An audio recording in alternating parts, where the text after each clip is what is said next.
Oh, medic! Medic! Oh, I need a medic. Oh, thank God you're here. Why are you just standing there? Help me.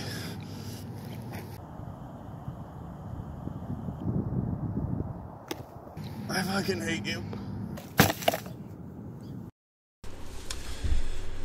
Hey everyone, it's Jordan from JJ Media House. Long time no see. It's been a while for me. I've been doing a lot of nothing lately. That's my honest reason. Anyways, I'm going to be reviewing the Battlefield 1 beta, which you already know if you read the title. I'm going to be looking at my screen a lot because I took notes that I just want to make sure that I go over, so if I'm not like making eye contact with you, don't take it personal. I'm reading my notes.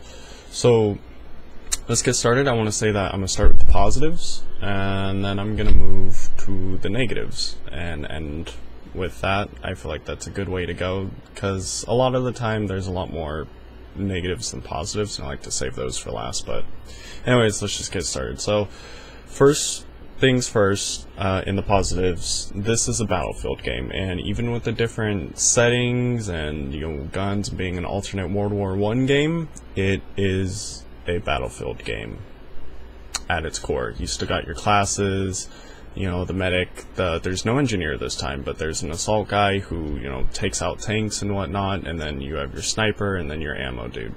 No engineer. I believe that when you spawn on a vehicle, you can repair it from the inside. I honestly didn't play with the vehicles too much. They're never been my big thing in Battlefield, but whether it being similar to Battlefield 4, which it is very similar to Battlefield 4, there's really just subtle changes. Whether that's like a good or bad thing, that's really up to you and whether you like it or not. I like my Battlefield games quite a bit. I haven't been enjoying them as much lately with 4 and Hardline. I liked Hardline. I thought it was more arcadey and fun, but I haven't really enjoyed a Battlefield since like Bad Company 2 and 3. Like I like them, but just not as much as I did back then. I don't know. I don't know what the difference is really. I couldn't tell you, but there's just something else about them that I really like. So there's also new animations and new menus, which are really nice. Like when you spawn in, you go straight onto the battlefield as if like the soldier was already down there, which is really cool. The map is live at the, like, when you're dead screen, the spawn screen. The map is live of what's going on and who's down there, and that's really cool. And then again, the animations are really nice, you know, whether it's like you die on a hill and your guy's like rolling down the hill, or, you know, you get shot, and the animation's just really nice. There's animations for getting into vehicles now, which is super cool. I think it's about time they added that. You can climb over walls now. That's not it. I don't really feel like that should be something to write home about and be all like, oh my god, you can climb over walls, innovation. Like, it should have happened like a while ago. I don't know why they're just now getting around to it. That's my opinion. But yeah, you could do that now, and it makes a big difference, actually. There's a lot of cases in Battlefield where I'll die because I'm trying to run a certain route to get away or to get to someone, and then they turn around and shoot me, or someone's there that I wasn't expecting, or anything like that. But now I can climb over a wall and surprise someone, or climb into a window, or whatever. The graphics are awesome. The graphics will always be good in all these games. Any game by DICE, the graphics will be really good. They changed the point damage system, which is really cool. So now it's like the amount of damage you do to the enemy is the amount of points you're rewarded with, and the kill, like the end result of shooting at someone, is only 20 points. So like, say you do 80% damage to someone, you'll get a lot of points for doing that much damage, and then someone comes in and takes the kill. They'll only get like 40 points or something like that. You'll get most of the points, which is nice, so I like that. And you also, I think it will usually be counted as a kill. That's what it was for me.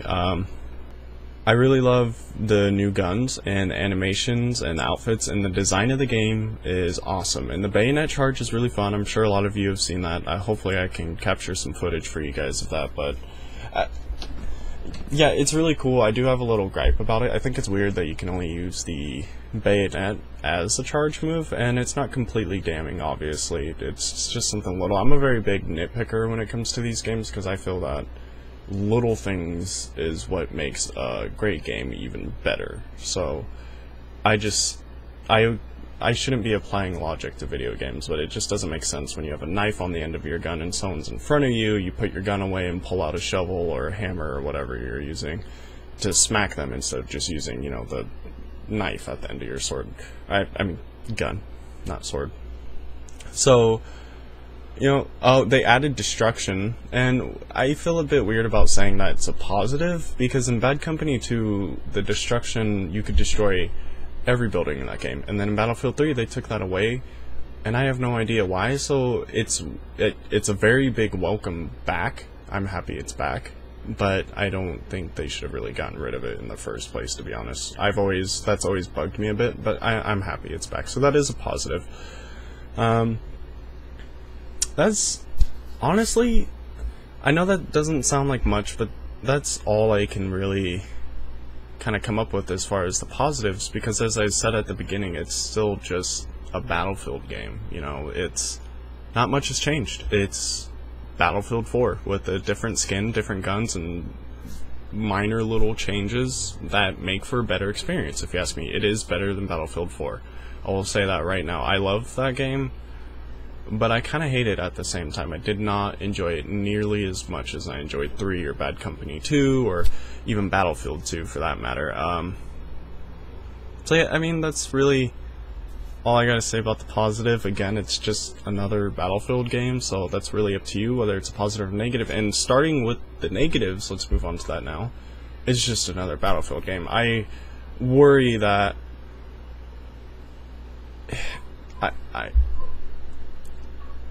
I worry that the familiar feeling of Battlefield is going to creep back up on me, and I'll be playing and I'll start to feel like I've played this before, and I've played this for 3-4 games. Kind of the same thing with Call of Duty. You know, every year it's like it's great at first, and then you keep playing it and you're like, I've definitely played this before. So I worry about that. I really hate that companies are getting into that. It's not even just like Call of Duty anymore. It's Battlefield, it's Ubisoft and all these other companies. I don't know. I don't like that, and I hope it's not. I hope it's a trend that dies really soon. But so again, that's up to the player. Right now it's not bothering me too much, but I don't know about the future, so I do worry about that.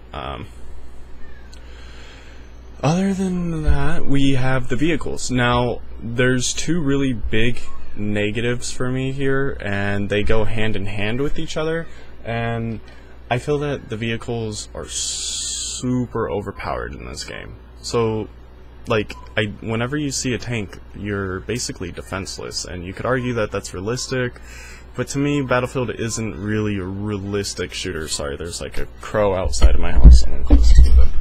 Battlefield isn't a realistic shooter. It really isn't. It's more realistic compared to Call of Duty, but I wouldn't even compare this to Call of Duty. They're not similar games. So the vehicles are super overpowered, and you're like really defenseless when you run into them. I see one, and all I can do is run and pray that it doesn't, you know, unload its shells into me and blow me up or whatever. And it became really frustrating, and like I said, it goes hand in hand with my second biggest complaint, and that's the map.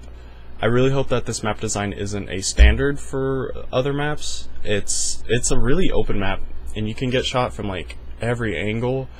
It's basically target practice for snipers and tanks, and that's what I mean. I don't think I'd be as frustrated with tanks if I had more cover. There's like no cover in this map. It's a big open sand desert where snipers can and vehicles can practice their aim on you. You know, you move and you get shot in the face by a sniper, or there's a tank who just wastes you with one shell, and there's nothing you can do, because even with the class that's meant to take out tanks, you have to be close. I do believe you unlock like some sort of like rocket thing, but the beta's been having this issue where you can't level up your classes and you have to level up the class to get that, so I haven't been able to get it. I've leveled up my medic class a couple times, but that's about it. And again, those are my biggest complaints, and I'm really worried that every map is gonna have this open-end design where it's basically a fucking firing range for snipers and tanks, and I really hope that's not the case, but we'll just have to wait and see. And I really don't have that much more. Oh, you know what? I did have quite a bit of performance issues. It was really weird. Sometimes my games would run that like 100 FPS the whole time, or it never really did. And then there was other times where it would drop to the 20s or 40s, and I'm not really sure why. I'll have an FPS counter on the gameplay footage that'll be playing in the background so you guys can kind of see. I don't know if I'll try and get it where you can see the stuttering, but I have a 4th generation i7. It is stuck at 3.6 Hz. It's not the 4790K, it's just the normal 4790. And I have a GTX 1080 GPU, so I don't feel that my system should be getting this stuttering, but it does happen here and there, even after the drivers update, although that did help a lot. I played it before I updated. And really, that's all I can say. I know that if you're not a Battlefield fan, it's not going to see like much of a review if you've never played a Battlefield before, but there's been so many Battlefield games, and for me to just say that it's another Battlefield game, you know, I'm not going to go over every class and every vehicle and what's, you know, like, because nothing has changed. The planes fly the same, the classes are almost identical. It's a cosmetic change is what it really is, with subtle improvements. So that's basically it, and I'm not gonna like give it a rating or anything like that. What I'm gonna say though is I did enjoy my time with it, and I look forward to the final release, and I hope that they iron out like the stuttering issues I was having. And was having connection issues as well, but that's kind of expected in a beta. So other than all that, I really enjoyed it, and I had a lot more positives, although it may not seem like it. I have a lot more positive experiences with this game than negative, and I do look forward to it. And when the game does come out, I might do a full review, and I don't know if I do release scores. I don't like scores, but it's like whether I recommend it or not, or wait for a sell, or I don't know, something like that. I'm still working on the whole thing, but anyways, that's it. Yeah, I liked it, and I really look forward to Battlefield 1, and there will be a lot more about it on this channel when the game comes out. And thank you for joining me. I hope you liked the video, and I hope you have a good day or night or whatever time it is for you. Thanks. I will see you guys again.